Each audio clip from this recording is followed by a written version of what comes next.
अगर निश्चय मैं आत्म स्वरूप हूं ये हो,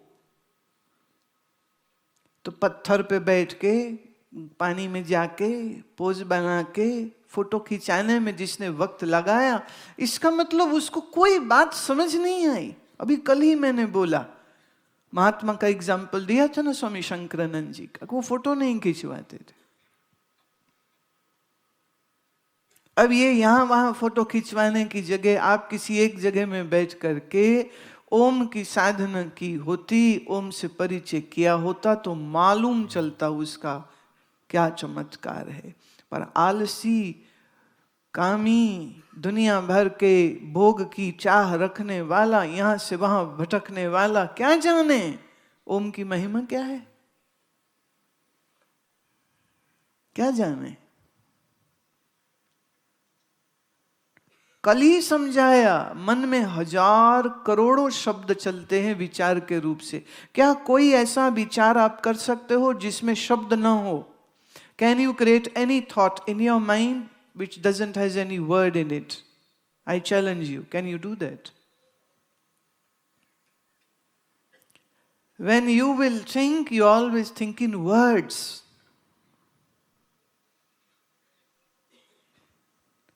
Are you getting what I'm saying?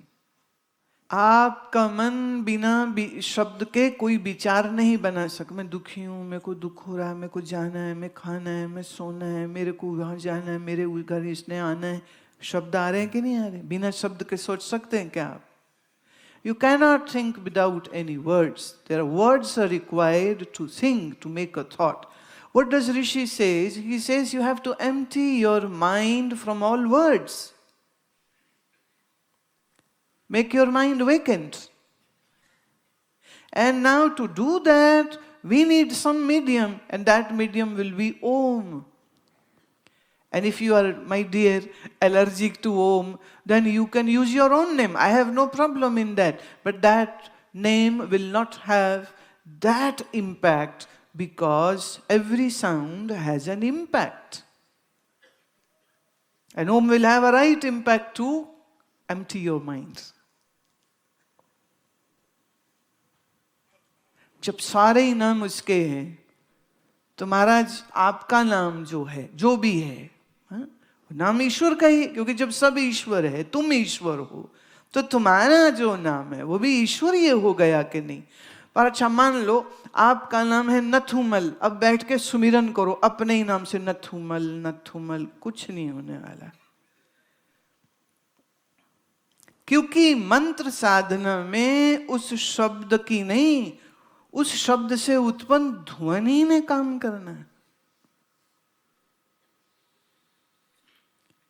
तो ऋषि ने ऐसे ही बैठ करके कल्पना से ओम नहीं बना दिया, उसके पीछे एक विज्ञान है। आपके स्थूल शरीर पे काम करेगा, ऊ आपके सूक्ष्म शरीर पे, मां कारण शरीर पर। तो स्थूल और सूक्ष्म का फर्क समझना हो तो सिर्फ आ और सिर्फ ऊ, इसी के ऊपर अभ्यास किया जाए। पर तुम करोगे कहां? बड़ा मुश्किल है भाई, इतना ऊंचा ज्ञान, माफ करिए, गधा बुद्धि को मैं कैसे कराऊं? बहुत मुश्किल है। हमारे कल कई संत कह रहे थे अमृत बिंदु उपनिषद सबको खुले में ऐसे ही। हाँ, कहते बड़ी हिम्मत है आपकी, हम ना कराएं। बंगाल के हैं हमारे एक बड़े प्यारे मित्र है, स्वामी कैवल्यानंद। अच्छा, ना बड़ा हैरानी वाला उनका वो टोन। अच्छा ठीक है, माने आप मुसीबत झेलना चाह रहे हो तो झेलो, बोले हम ना झेलें। वो तो खैर प्रचार में ही नहीं गए। बोले कौन, जिसके अंदर आग लगेगी वो ढूंढ लेगा गुरु और पाएगा ज्ञान और करेगा साधना, जब तब मिल जाएगा। जिसके अंदर रुचि नहीं, हम उनको क्या बताएं? अब सुना होता, श्रवण किया होता, पता चलता। ओम के बारे में इतना लंबा विस्तार हम कई बार दे चुके हैं, पर ये महानुभाव जो भी हैं, अनामी है ना, नाम नहीं लिखा। तो ये जो भी अनामी प्रश्न करता है उस बेचारे को बोध ही नहीं है कि वो क्या लिख रहा है। पर सही है, उसको अपने नाम में भी कोई श्रद्धा नहीं है, इसलिए अपना नाम भी नहीं लिखा। ओम ही क्यों? But Vedanta gyan is giving a very big purpose, and that is to know who you are, and this mind and this consciousness is, and for that the most appropriate mantra becomes Om. And I don't think so you are more intelligent than the Rishi of Amrit Upanishad who says practice Om.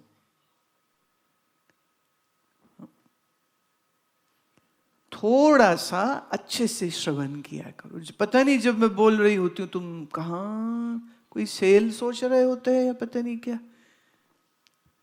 क्या सोच रहे होते, घर परिवार में खोए होते हो या कि सुना ही नहीं।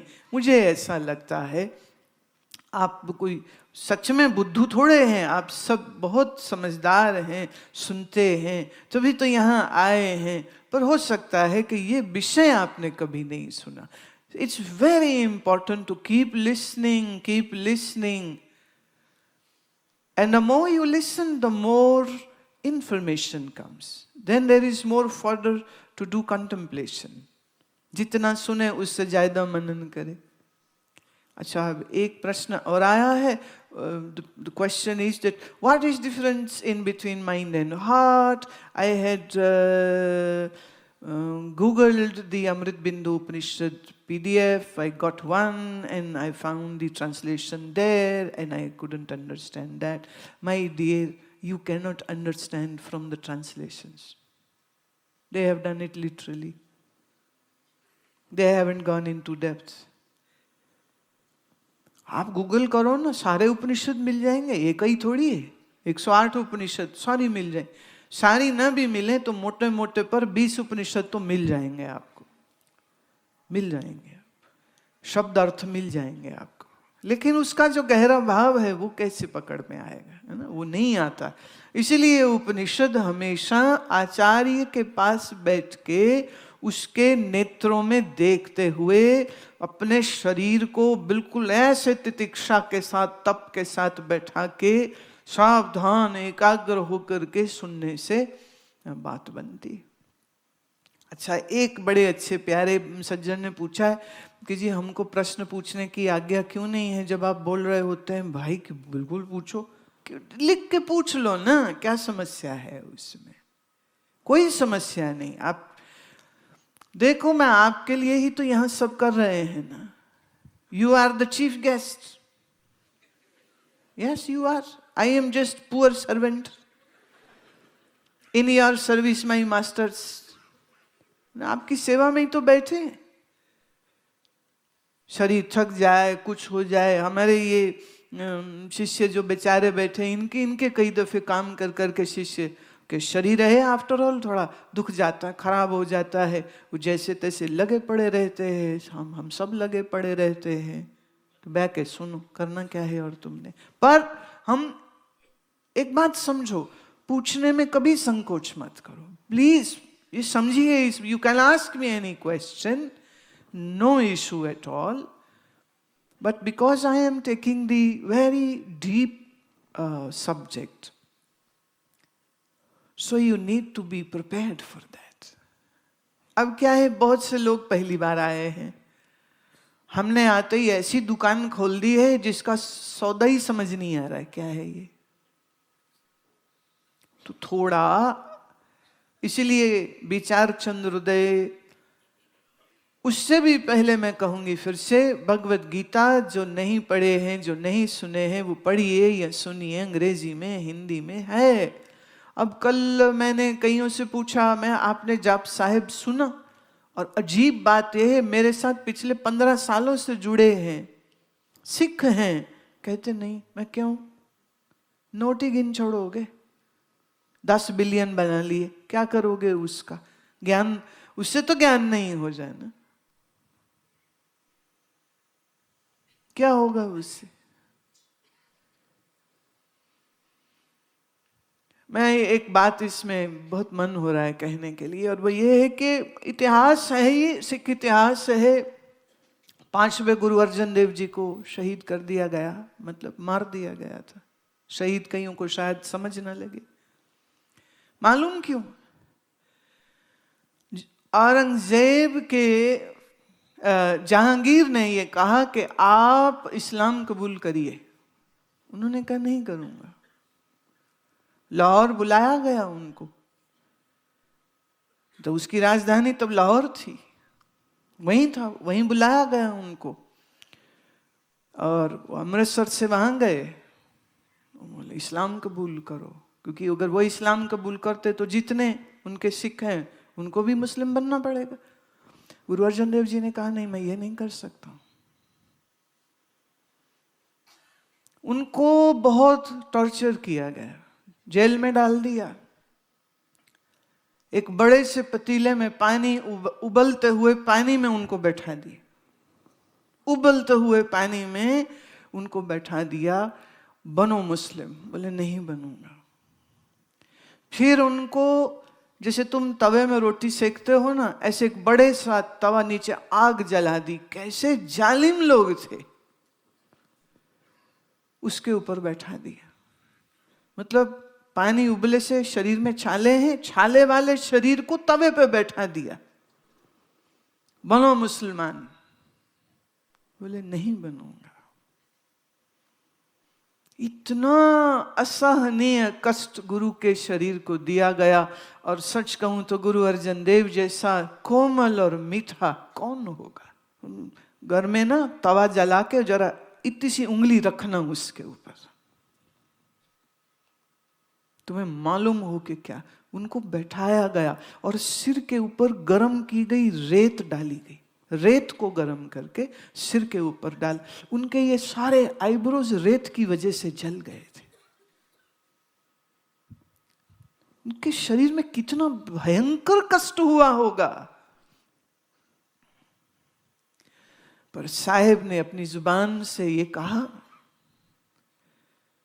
तेरा किया मीठा लगे। प्रभु तू जो कर रहा है मेरे लिए मीठा है।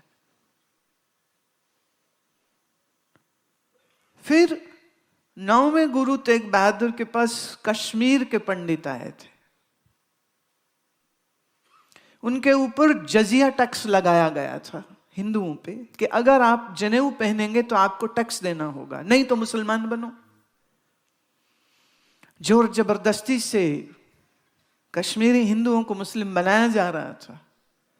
परेशान होकर के, दुखी होके वो सब आए, एक ग्रुप लेकर आए आनंदपुर साहिब में और गुरुजी को विनती करी कि आप जाइए और समझाइए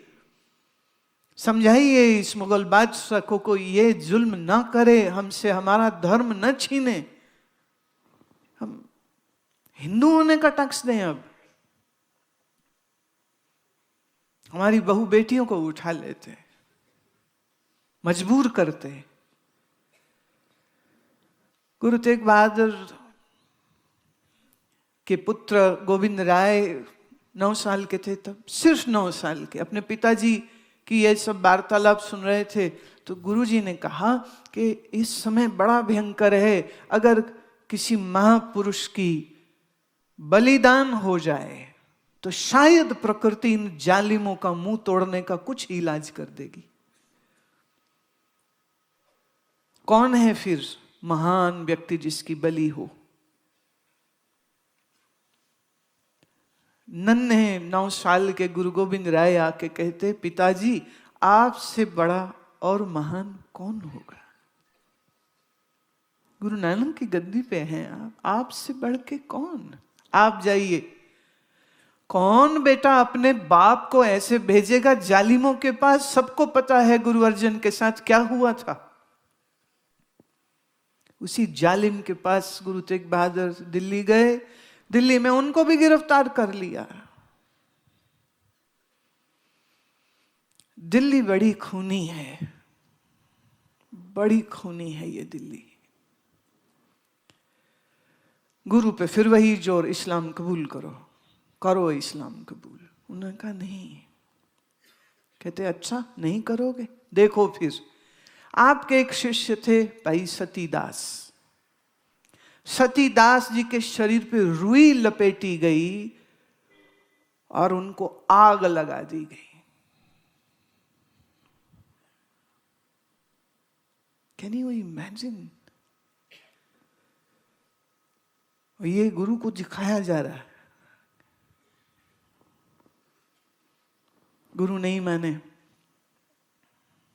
फिर उनके दूसरे शिष्य भाई मतीदास को ऐसे चरखे पे चढ़ा दिया जिसमें छुरे लगे हुए थे। 2 चक्र हैं, एक चक्र पे बांध दिया गया और फिर ये 2 चक्र घुमाए गए और उन 2 चाकुओं से भरे चक्र में उनका शरीर यूं। ये टॉर्चर करने के कैसे कैसे यंत्र उन्होंने बना रखे थे। ऐसे 2 चक्र जिसमें चाकू हैं, उसमें एक में बांध दिया और फिर यूं चलाया गया और ये दिखाया गया गुरु को, देखो करो इस्लाम कबूल। नहीं।